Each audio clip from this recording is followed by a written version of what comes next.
Okay, so my lesson is called Different Path. So the grade level for this lesson is 4th through 6th grade. So I have a 4th grade classroom, and also the standard for this lesson is G4 1.3 and with geography and the migration.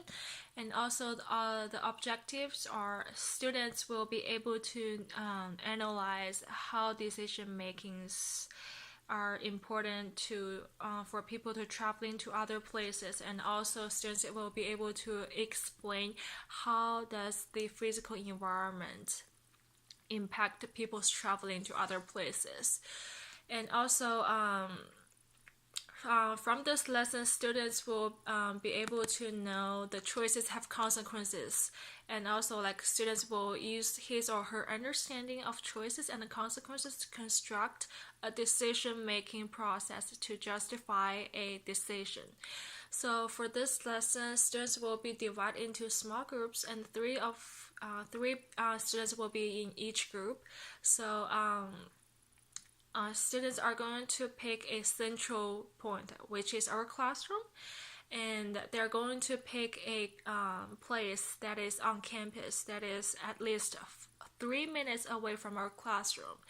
And the students are going to use Google Maps to find a different path to the destination.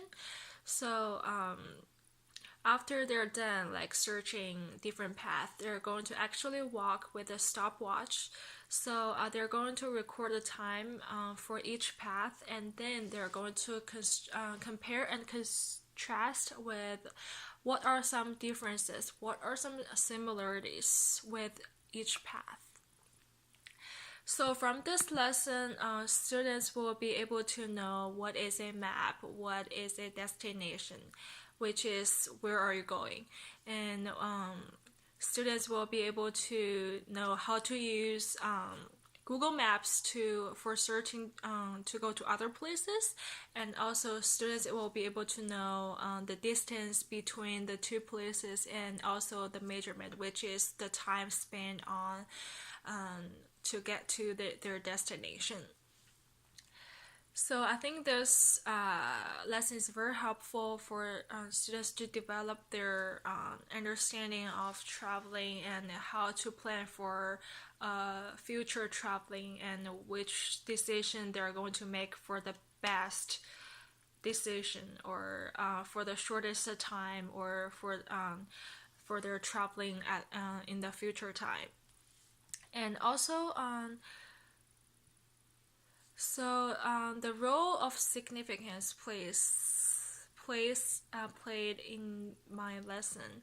So I think students will also enjoy and learn from a lot from this lesson, because if they're going to plan for a future trip to other places, they will able to know like how long does it take, and how far does it take to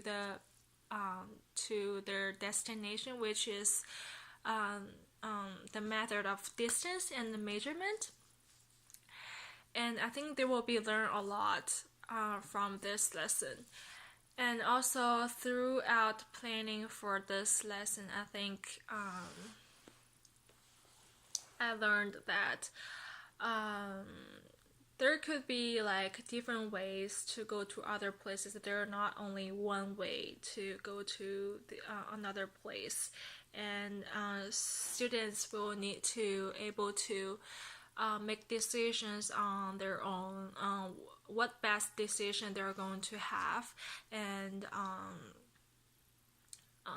I learned that if I'm going to planning for a future trip, I need to know like exactly my destination, obviously, and also the measurement, which is the time take me to go there, and also the distance between my starting point to the destination, and also how like what are some physical environment between the two places, and how does it impact my traveling in the future.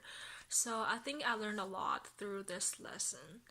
So I think students will be able to learn a lot, and so especially like how does like how to make decisions in the future, and they have to make their own decisions, and how to make the best decision for their trip in the future.